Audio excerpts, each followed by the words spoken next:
Segundo Coríntios, que é o texto base para você se situar, você que não esteve conosco durante essas semanas. Segundo Coríntios, capítulo 8, a partir do verso 1, gostaria que você abrisse a sua Bíblia. Eu vou projetar este texto, porque eu queria ler com você na versão da Bíblia Mensagem. Então, se você... Dá para enxergar aí? Deu para enxergar? Está dando para você enxergar esse texto? Então, eu vou ler junto com você. E a gente tem trabalhado sistematicamente. Eu tenho estudado esse texto muito. Tem sido muito rico para mim. A cada vez que eu paro para meditar nessas verdades, o Espírito Santo vem e traz algo novo para o meu coração, né? Diz assim: agora, amigos, eu quero comentar sobre os surpreendentes e generosos meios pelos quais Deus está trabalhando nas igrejas da província da Macedônia. Paulo aqui, queridos, ele tem um propósito, ele pega uma experiência que ele teve com as igrejas da Macedônia, e ele faz questão de registrar isto na carta de 2 Coríntios para trazer estímulo àquela igreja. Ele provou de uma experiência lá e disse assim: isso vai ser muito útil aqui. O meu desejo é estimular, não forçar você a desenvolver isto, é estimular, é mostrar, como diz a sua versão, dar a você conhecimento da graça que Deus concedeu a essa igreja. É importante que vocês provem. Então, o apóstolo Paulo faz questão de registrar isto à igreja de Corinto. Ele diz assim, continuando: sérios problemas, ou seja, muitas provas, aconteceram naquelas igrejas, pressionando ao máximo o povo. Imagine você isso, vários problemas pressionando este povo. Mas isto revelou o verdadeiro caráter deles. Preste atenção aí, algo que eu tenho extraído para a minha vida. As dificuldades, as lutas, as tribulações que nos pressionam em Deus, sempre será para o nosso crescimento. Continuando, inacreditavelmente felizes, ainda que desesperadamente pobres. A pressão motivou algo inesperado. Olha que a tribulação fez, olha que a pressão, que a dificuldade surpreendeu até mesmo o apóstolo Paulo. Ela provocou algo inesperado. Por isso que Tiago diz assim, queridos: tende por motivo de grande alegria. Do quê? Grande alegria. O passardes por várias provações. Por quê? Porque a provação da nossa fé produz perseverança. A perseverança precisa ter a sua obra perfeita, para que você seja completo, perfeito e maduro em Cristo Jesus. Então, as dificuldades, as lutas desta vida tendem a colaborar conosco. Por isso que podemos dizer: todas as coisas cooperam para o bem daqueles que amam a Deus. Diga: todas as coisas cooperam para o meu bem, pois eu amo a Deus. A pressão motivou algo inesperado, um rio de doações sinceras e generosas. Eu estava lá e vi, disse Paulo. Eles contribuíam com tudo que podiam, além das possibilidades deles. Eu diria, ajudar os cristãos pobres era um privilégio no qual eles não queriam abrir mão. Nós estamos falando de uma igreja pobre, extremamente pobre, que insistiu, que fez questão de participar do privilégio de atender a carência do necessitado da igreja lá de Judeia. Continuando. Foi tudo espontâneo, foi ideia deles. Diz Paulo, fomos apanhados desprevenidos. Meus irmãos, eu pergunto a você, isto é ou não é extravagância? Isso choca Paulo. Ele diz na outra versão, ele diz assim, eles nos surpreenderam, eles não fizeram apenas o que nós esperávamos. Mas a explicação é que eles, antes de tudo, se entregaram sem reservas a Deus e a nós. A outra oferta simplesmente fluiu do propósito de Deus que trabalhava na vida de cada um. Foi por isso que eles nos convenceram a pedir a Tito que trouxesse a oferta para vocês, para que aquilo que começou também pudesse ser concluído. Vocês, dizia Paulo à igreja de Corinto, já fazem bem muitas coisas. Confiam em Deus, são articulados, são criteriosos, apaixonados e nos amam.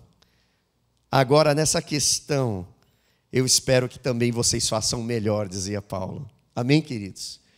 Diga para o seu irmão, Deus espera que você faça o melhor. Verso 8. Não estou tentando dar ordens contra a vontade de vocês. Eu apresento o entusiasmo dos macedônios como um estímulo ao amor que há em vocês, na esperança de extrair o melhor de cada um. Vocês conhecem a graça generosa do Senhor Jesus Cristo. Vamos ler juntos? Ele era rico, mas deu tudo por nós. Tornou-se pobre para que nos tornasseis ricos. Amém, queridos? Espírito Santo, traz revelação da Tua palavra. Inspira-nos nesta noite a extrairmos o melhor da nossa vida. Quebranta o nosso coração, transforma o nosso ser. Fala conosco. Senhor, dá graça, desvenda os nossos olhos, para que possamos contemplar as formosuras da Tua palavra. Faz isso, Espírito Santo, pois o nosso desejo é crescermos em Deus, é sermos mais semelhantes a Cristo. Faz isto conosco nesta noite, em nome de Jesus. Amém, queridos? Extravagância. Vamos lá. Extravagância, queridos. A exemplo, eu fui buscar o sentido dessa palavra, porque ela tem dois significados. Um deles, extravagante, você pode dizer que é aquele que é negligente, que é perdulário, que joga dinheiro fora, que chama a atenção para si. Mas não é esse tipo de extravagância que nós estamos tratando hoje. Nós estamos falando a modelo da igreja da Macedônia. Extravagância é você fazer não só aquilo que pode, mas ir além. Isto é extravagância. Eles não só fizeram no verso 5 o que era esperado, mas eles surpreenderam a Paulo. Eles insistiam. Eles tiveram que insistir, porque eu imagino que Paulo deve ter ficado muito constrangido. Paulo deve ter se justificado, dito assim, puxa, mas vocês são pobres, vocês estão passando por tribulações, por pressão, para um pouco, pensa. Mas diz as Escrituras que eles foram insistentes, eles queriam participar, eles queriam doar-se por essa causa, a atender essa carência, essa necessidade. Eles sentiram as dores. Isto é extravagância, queridos. É você sentir a dor. Nós não estamos falando aqui esta igreja pobre atendeu sim uma necessidade financeira de outra igreja, mas extravagância é muito mais do que dinheiro. Extravagância, meus irmãos, é você caminhar a segunda milha. Isto é ser um crente extravagante. Como dizia o pastor Carlos Alberto hoje pela manhã, extravagância, digo eu, usando a frase dele, não é você viver uma vida privatizada, própria, para si. Não, mas extravagância é você viver uma vida de dependência de Deus, de servidão, de cuidado para com as pessoas. Isto é uma vida de extravagância. Uma vida de extravagância é você fazer mais do que aquilo que pede para que você faça. Se o teu inimigo te pedir a túnica, dele também o quê? A capa. Extravagância é, se o teu inimigo tiver fome, dá a ele o que comer. Se ele tiver sede, dá a ele o que beber. Porque fazendo isso, você vai amontoar brasas na cabeça dele. Você vai abençoá-lo, você vai expressar a vida de Cristo. Extravagância é isto. Extravagância é aquele que sai fora do natural, do habitual. Extravagante é ser excessivo. É ser ultra generoso. Extravagância é amar a sua esposa, não de qualquer maneira, mas como Cristo amou a igreja entregando a sua vida por ela. Isto é extravagância. Extravagância é você trabalhar com seus filhos, orientar, sentar com eles, brincar com eles, inculcar a palavra de Deus, ser amigo deles, participar da sua vida, mesmo quando eles estão errados. Isto é extravagância. Extravagância é você ser um excelente profissional, é você surpreender o seu chefe. Você vê como isto é prático. E a extravagância na nossa vida transforma as pessoas. Porque a extravagância não é aquilo que a gente tem capacidade de transmitir. Extravagância é a vida de Cristo através da nossa vida. Para que você tenha essa vida, para que eu seja um cristão extravagante, eu preciso me anular. É Cristo em vós, esperança da glória. Eu fui tocado por pessoas que fizeram mais além. Nós só estamos hoje aqui. Eu só estou aqui porque nosso pastor foi mais além. Ele renunciou à casa dele. Ele renunciou os negócios que o pai tinha para ele, não é isso? Para cuidar de vidas. Por causa da vida de Deus na vida dele, dessa vida transbordante, porque isto é extravagância. Quem tem Cristo tem a vida.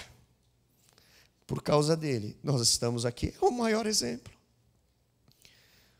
Um homem, uma mulher, uma família extravagante, no bom sentido da palavra, também terão filhos desta maneira. Eu via hoje o pastor Carlos Alberto Júnior e a pastora, nossa vereadora, pastora Patrícia Bezerra.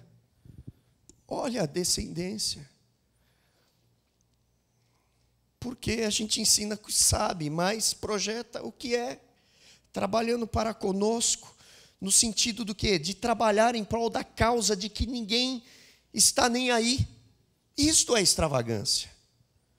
Extravagância é amar o perdido. Extravagância é ser ultra generoso, é ir além. É o resultado da graça imerecida de Jesus. Me faz lembrar em Lucas capítulo 7, Jesus, ele narra as Escrituras, Lucas narra uma passagem onde que Jesus, depois de um discurso, juntaram alguns fariseus, ou um fariseu, Simão, e rogou para que ele fosse. Lucas 7, a partir do verso 36, se você quiser anotar. O fariseu rogou para que Jesus fosse comer com eles. Rogou, deve ter insistido. E ele foi. Ele esteve lá. Diz as Escrituras que ele, estando à mesa, depois de sentar-se à mesa, uma mulher, diz as Escrituras, pecadora, sabendo que ele estava lá, foi até ele. E ela tinha um vaso de alabastro, com unguento, com perfume. E aquela mulher entrou naquela casa, e por trás de Jesus, imagine você a cena, por trás de Jesus, começou a lavar os pés de Jesus com as suas lágrimas, começou a enxugar os pés com o seu cabelo, começou a beijar os seus pés e a perfumá-lo e a ungí-lo com esse perfume. Queridos, isto é extravagância. Aqueles fariseus ficaram indignados, eles disseram: se você fosse realmente um profeta, você saberia que quem está fazendo isto é uma pecadora.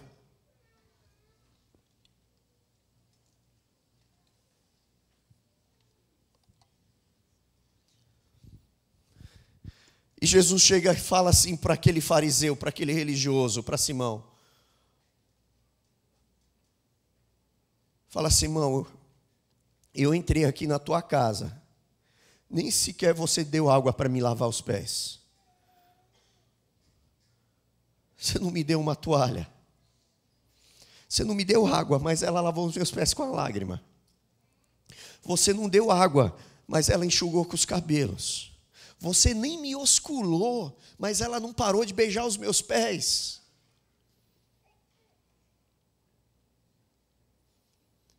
E ainda, você nem não me ungiu com óleo, mas ela ungiu os meus pés com aquele perfume. Aí Jesus diz: fala para mim.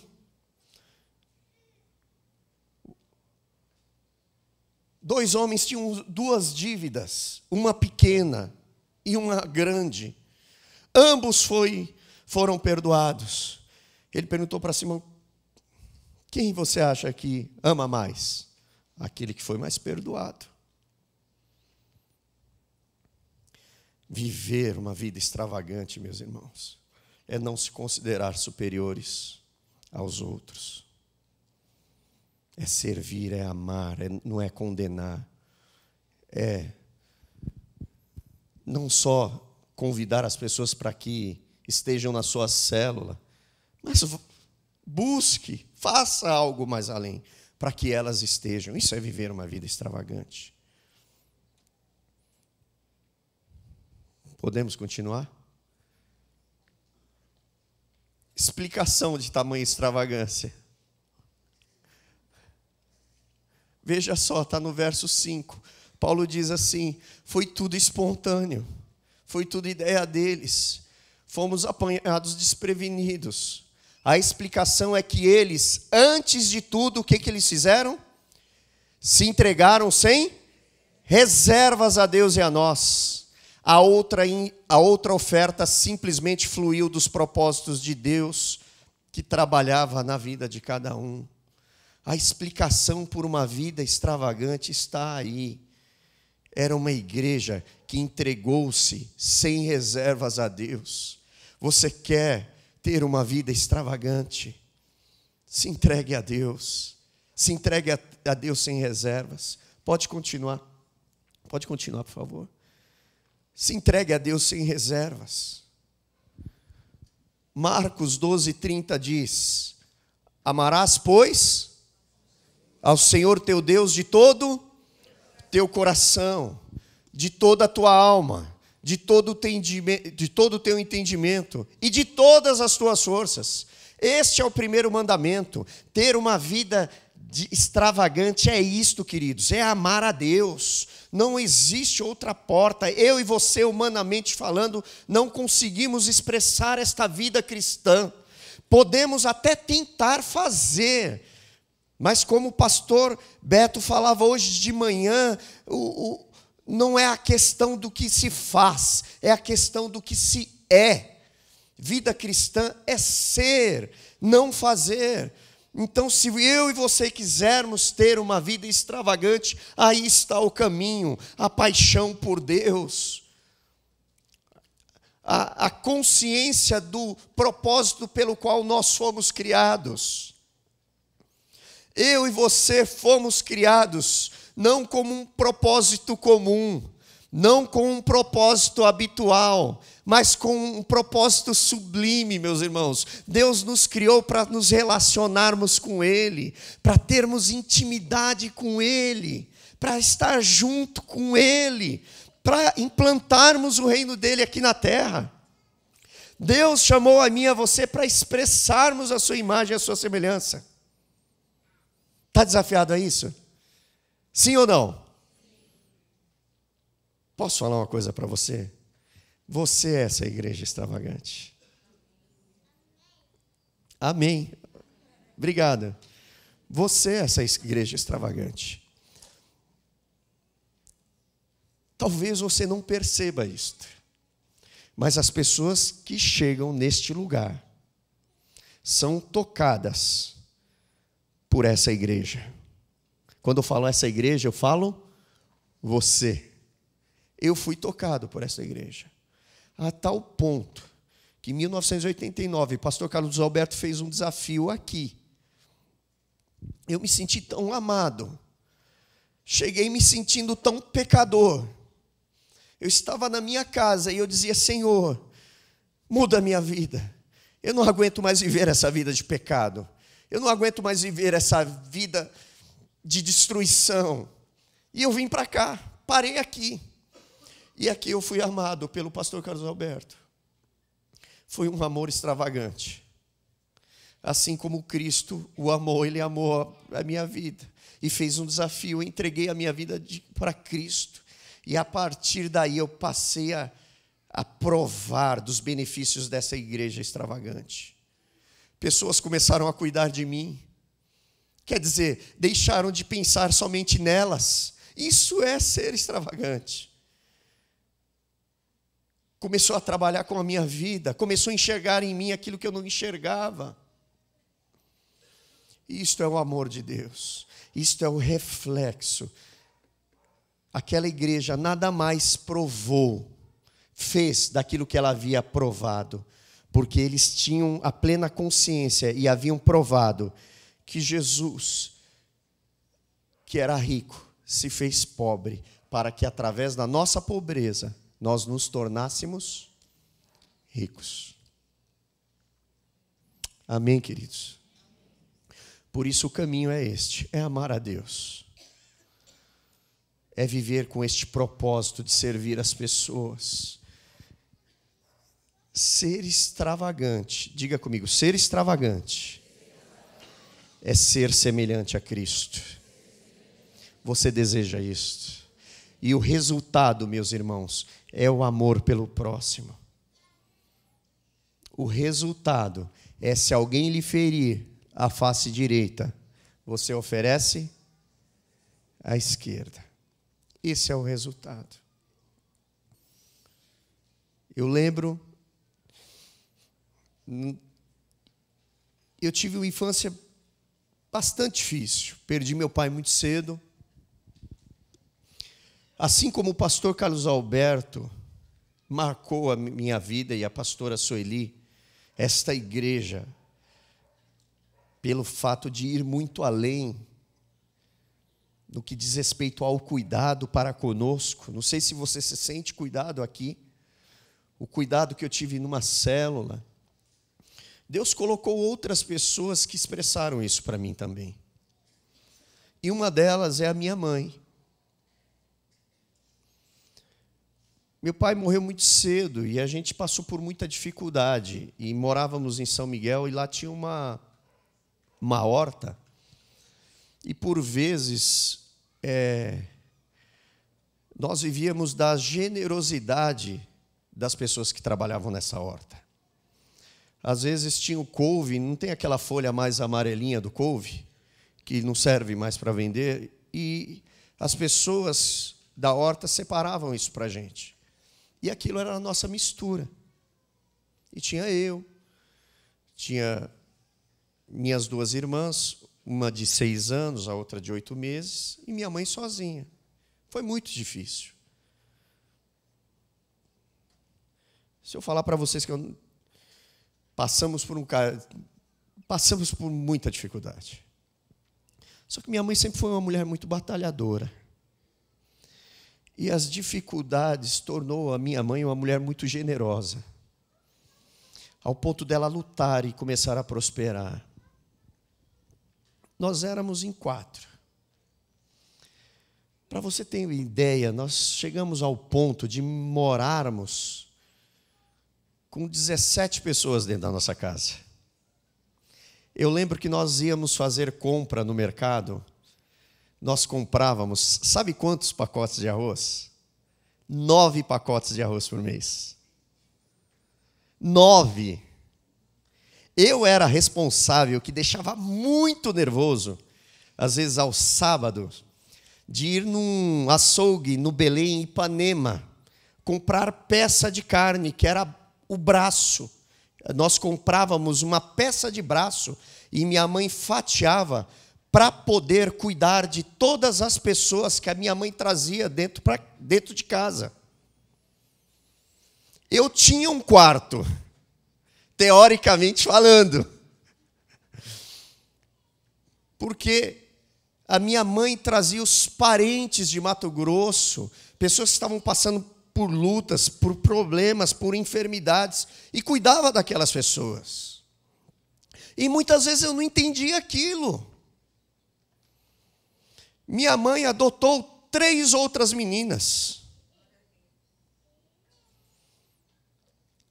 gêmeas. Inclusive, uma delas morreu porque foi diagnosticada uma enfermidade. Minha mãe não descobriu e veio a falecer, a outra com a mesma enfermidade, mas acabamos descobrindo. Eu tenho uma irmã que ela é especial, ela tem por falta de um problema no organismo, é algo especial, tornou-se, tem um pouco de atraso.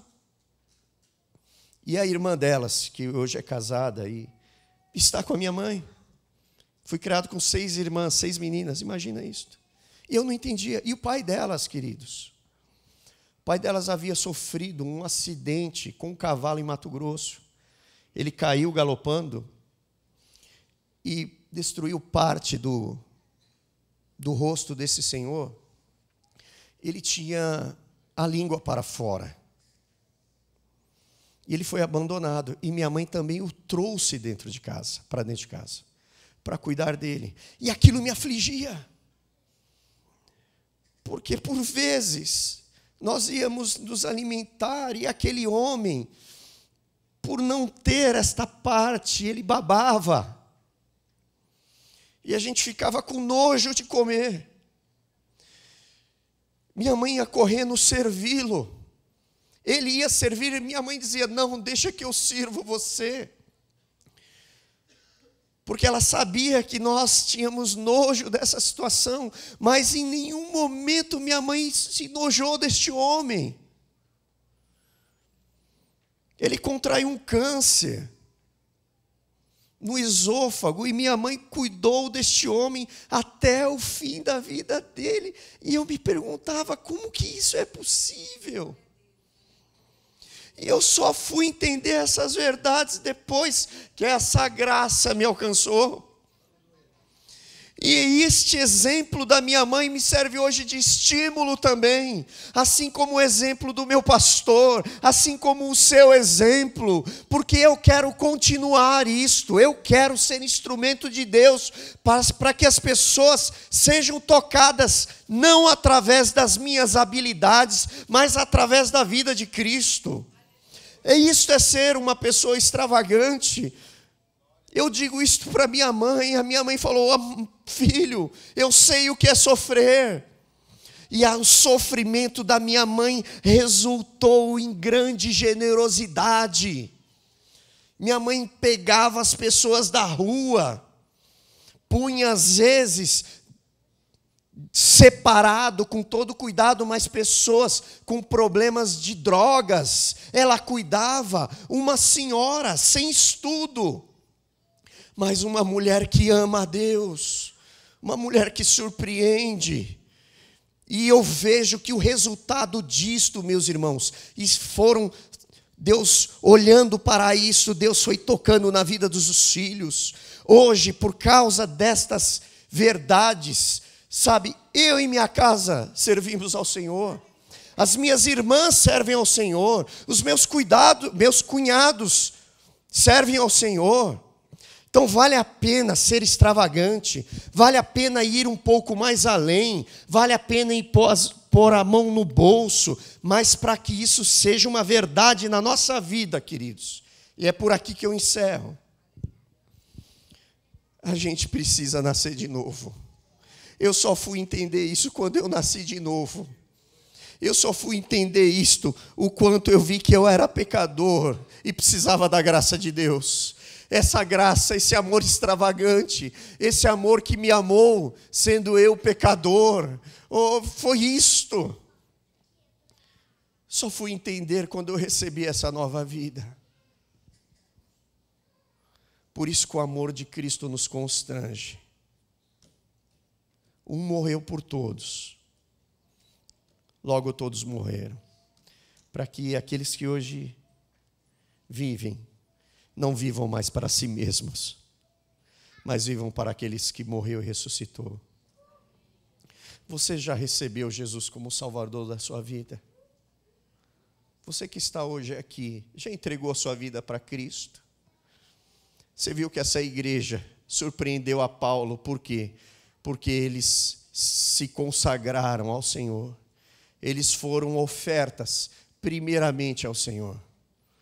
E é isso que nos capacita a expressar a vida de Cristo.